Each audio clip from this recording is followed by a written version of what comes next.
ఏమిట్రా సౌండ్ అక్కడ? ఏం చేస్తున్నావు?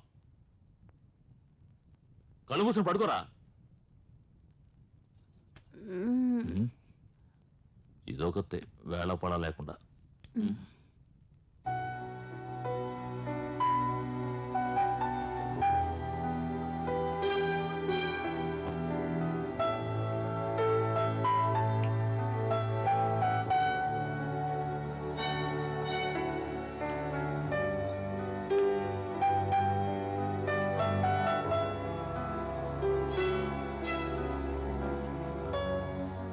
ఆ తర్వాత నేను నిద్రపోలేదు. నా కళ్ళలో జెనిఫరే మెదులుతోంది. నేను వెంటనే తన్ను చూడాలని బయలుదేరాను.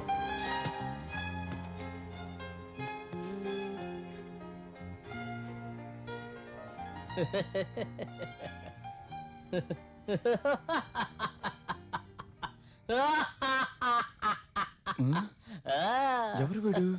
నన్ను చూసి నవ్వుతున్నాడు. భయపడక కత్తి, నేను వేరెవరో కాదు, నీ మనస్సాక్షి.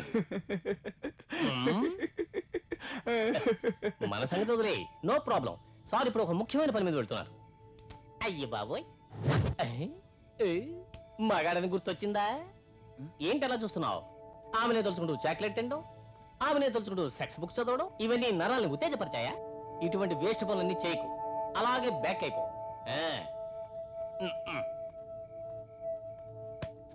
ఇక్కడ చూడు, నువ్వు తెలియకుండా అనవసరంగా మాట్లాడుతున్నావు. మర్యాదగా ఇంటికి వెళ్ళు. తమ్ముడు, ఇంత అర్జెంట్ గా జెనిఫర్ చూడడానికి వెళ్తున్నావే, ఆమె అందం ఏమిటి, హైట్ ఏమిటి, కలర్ ఏమిటి? నీ అందం ఏమిటి, హైట్ ఏమిటి, కలర్ ఏమిటి? ఆవిడ ముందు నిలబడడానికి నీకు అర్హత ఉందా? ఆమెను కాచెడివి చాలా గొప్ప విషయం. ఈ వయసులో ఏ అమ్మాయిని చూసినా సరే ఒక రకంగానే ఉంటుంది. అయినా సరే ఇలా అర్ధరాత్రి నడిస్తే నీ పేరు రిపేర్ అవుతుంది. ఏమిటి అలా చూస్తున్నావు? ఇదిగో చూడు, నేను చెప్పేది జాగ్రత్తగా విను. ఈ వయసులో నీ మనసును కంట్రోల్లో పెట్టుకోలేదు, నీ జీవితం చంకనాగిపోతుంది. ఇది నీకు మాత్రమే కాదు, నీ వయసులో ఉన్న కుర్రాళ్ళందరికీ కలిపే చెబుతున్నాను. నువ్వు నా మనసాక్షివి. అవును, అడ్వైస్ చేస్తున్నావు. ఎస్. ఏదో వెతుకుతున్నట్టుగా ఉన్నా. ఉంటూ నిజంగా చెప్తాను.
కామన్గా ఎక్కడైనా వర్షం పడితే మేఘాల నుండి చినుకులు పడతాయి.